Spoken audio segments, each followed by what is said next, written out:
We're not just 1 week out from the launch of Call of Duty Black Ops 4, the next installment in the Call of Duty franchise. But while we're still a little bit away, I decided, you know what, let's take today to talk about a final review of Call of Duty World War II. The past year, I think, has been incredible, not only just in terms of here up on the channel and the support you guys have shown, to which I truly cannot thank you guys enough over this past year. How much you guys have supported the content really means the world to me.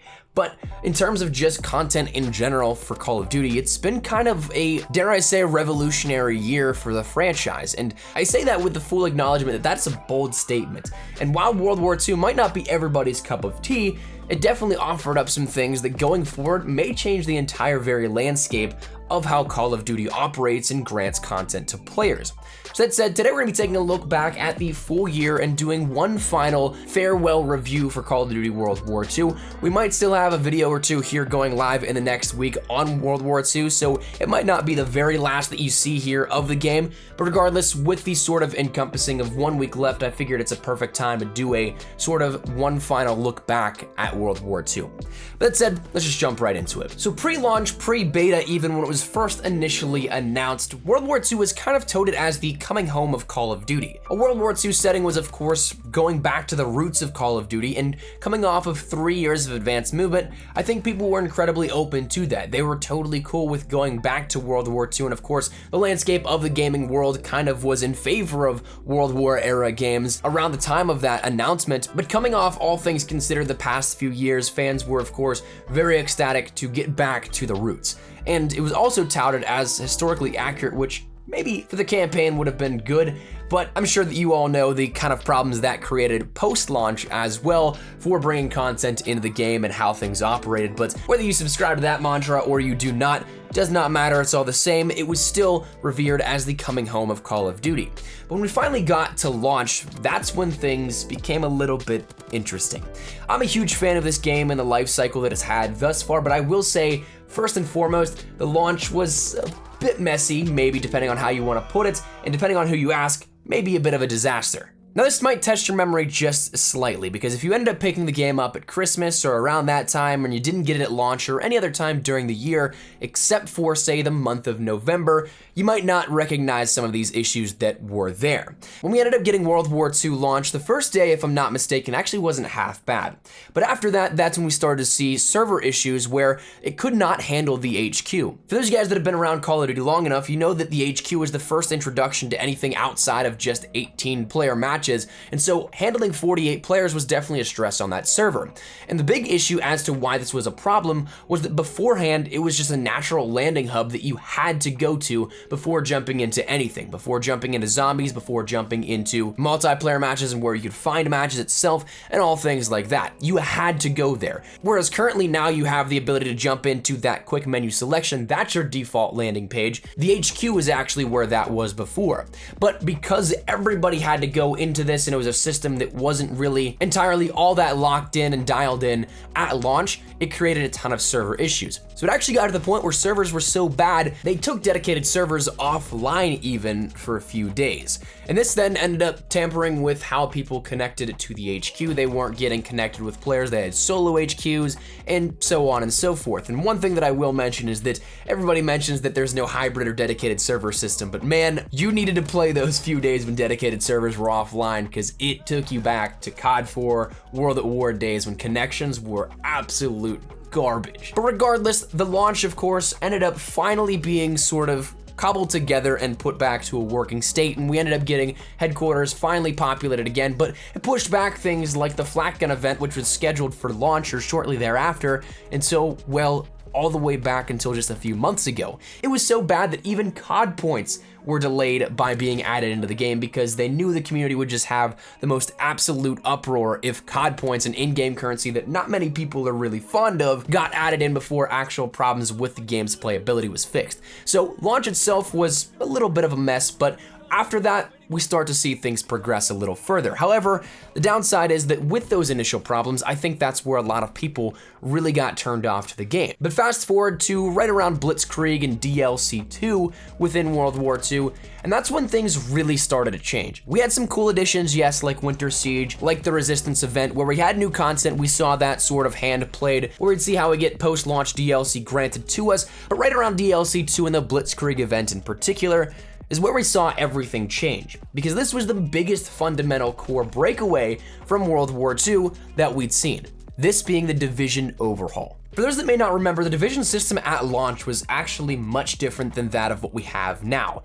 Not necessarily in terms of the core mechanics and fundamentals of the Division system itself, but there were things that you could not do with weapons and divisions tethered together, and so therefore kind of broke it apart and made everything a little bit more compartmentalized, where you could break things down and use it how you wanted to rather than being limited to a specific division.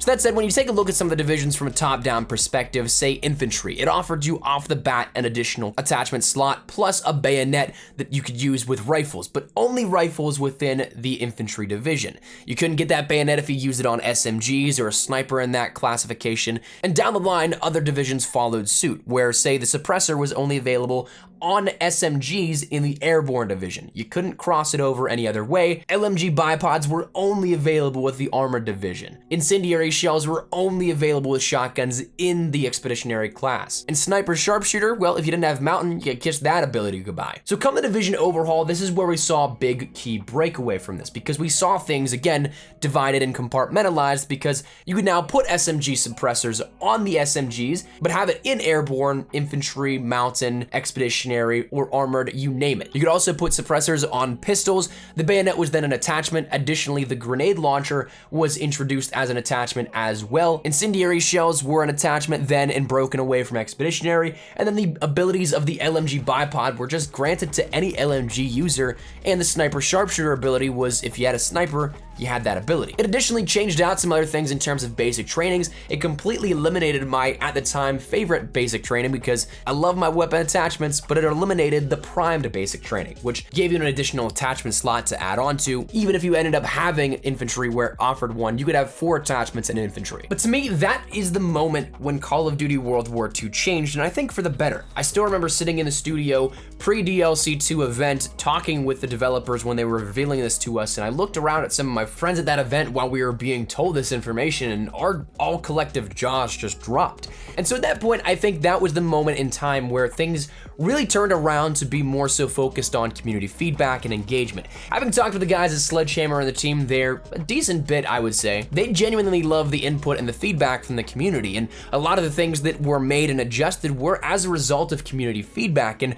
really trying to tailor the experience for the player. And that is something that I totally respect and commend all across the board. And I think that at that point, you can start to see that transition from giving a game and putting it out there and being like, well, if you like it, you like it. If you don't, you don't. It was a transition from sort of that just putting it out there mentality to being, how can we make the game better for you, the player?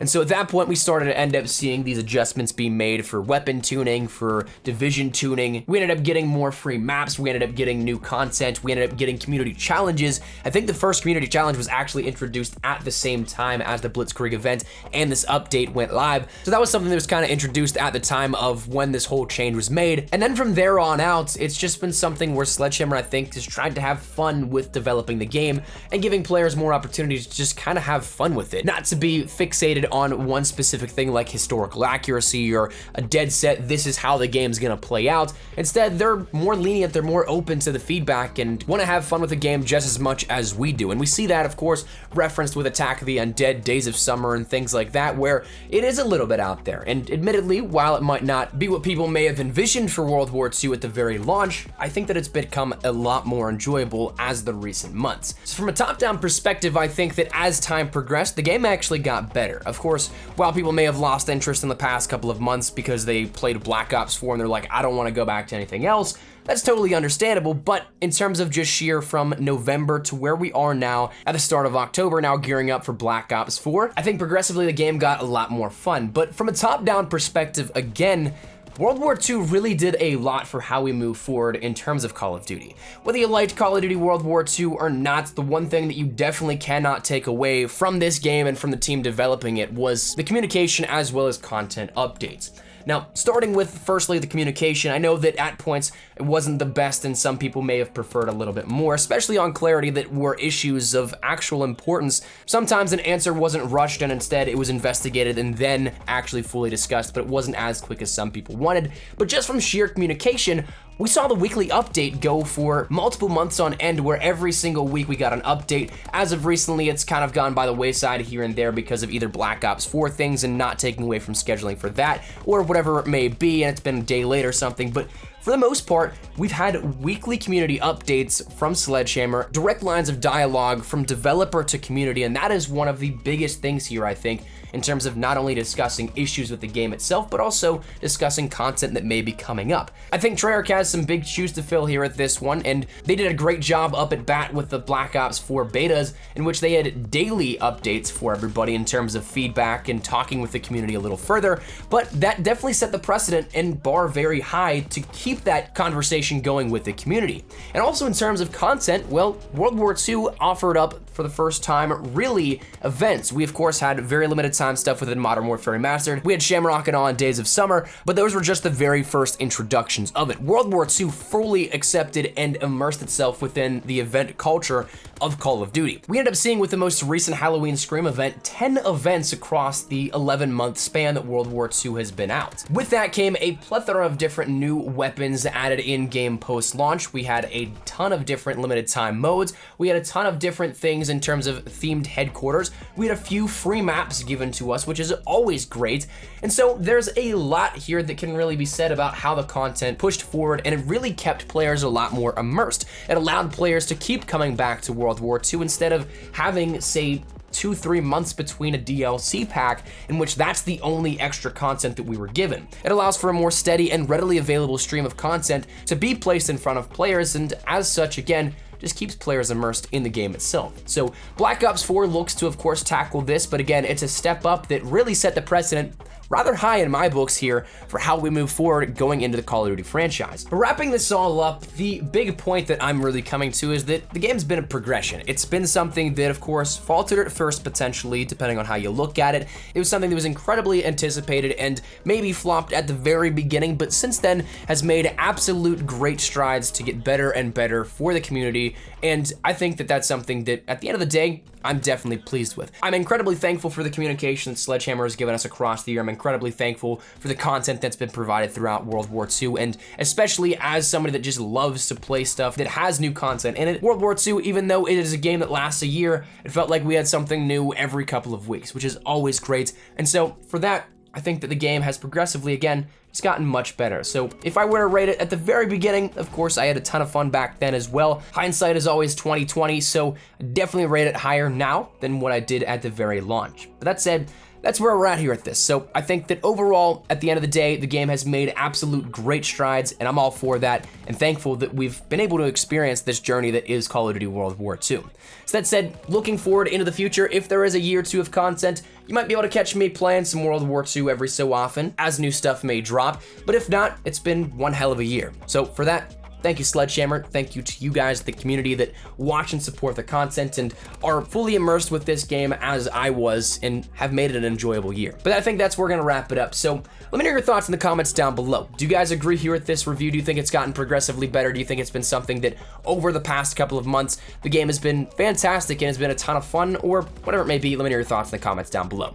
Of course, let's try and keep it civil. It is just personal preference here at this. You guys may love World War II, you may hate it, but that doesn't mean that somebody isn't entitled to their own opinion on it, so let's try and keep it a little civil. But hopefully you guys enjoyed the video. If you did, make sure to drop a like down below. If you guys are new to the channel, make sure you guys subscribe to stay up to date with all things Call of Duty. Black Ops 4, Blackout, tons of content coming in the near future, so stick it right here up on the channel. If you guys are interested in anything regarding Call of Duty, we'll keep you covered and up to date with any and all things regarding the game. But if you guys also want to follow me over on Twitter and Instagram, those are the best places to get connected from outside of YouTube. Practically live on Twitter, and I'm getting a little more active over on Instagram as well. So if you guys want to follow on that front, feel free to. Those links are in the description below.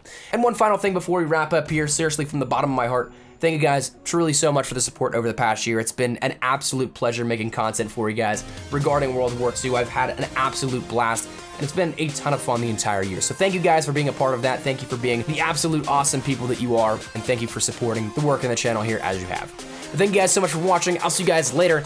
Take care, and peace.